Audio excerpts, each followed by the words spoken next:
The 2026 Grammy Awards just witnessed something extraordinary. When Justin Bieber stepped onto that stage Sunday night, the audience expected polish, production, and perhaps another chart-topping performance from the pop superstar.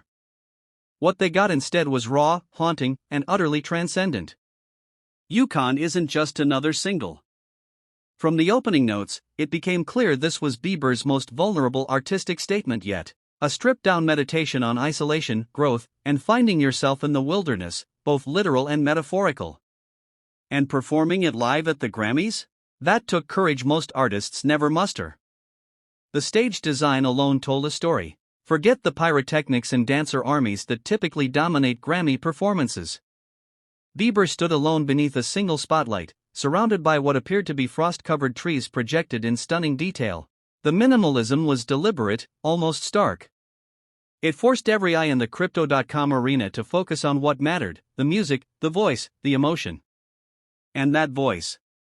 Years of evolution have led Bieber here, to a place where technical prowess meets a musician who has clearly spent time in his own wilderness, emerging with something profound to say.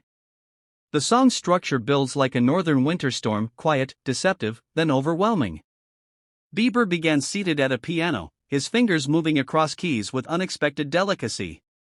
The audience fell into complete silence, a rare feat at any awards show. You could hear the collective breath being held as the first verse unfolded, each word carrying the kind of specificity that only comes from lived experience. The lyrics referenced geographical isolation in Canada's Yukon territory, but anyone listening knew this was about emotional landscapes.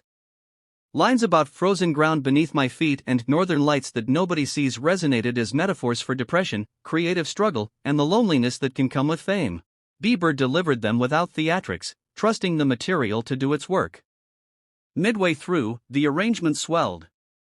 Strings emerged from the darkness and orchestra Bieber himself reportedly insisted on, turning down more contemporary production approaches. The decision proved inspired.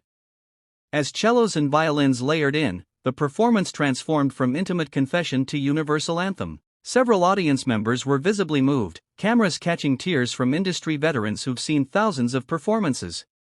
The final minute brought everything together in a climax that felt both earned and devastating. Bieber's voice cracked slightly on the penultimate line, not a mistake, but a moment of authentic emotion breaking through. It was the kind of imperfection that reminds you you're watching a human being, not a product. Standing ovation doesn't even begin to describe the response. The applause continued for nearly 2 full minutes. Social media exploded immediately. Within hours, Yukon had climbed streaming charts globally, but more telling were the reactions from fellow artists. Musicians across genres praised not just the performance, but what it represented: an established superstar choosing artistry over safety, vulnerability over spectacle. This Grammy moment may well define a new chapter in Bieber's career. Yukon proves he's no longer chasing trends or seeking validation. He's found something more valuable: his authentic artistic voice, forged in the cold wilderness and finally ready to be heard.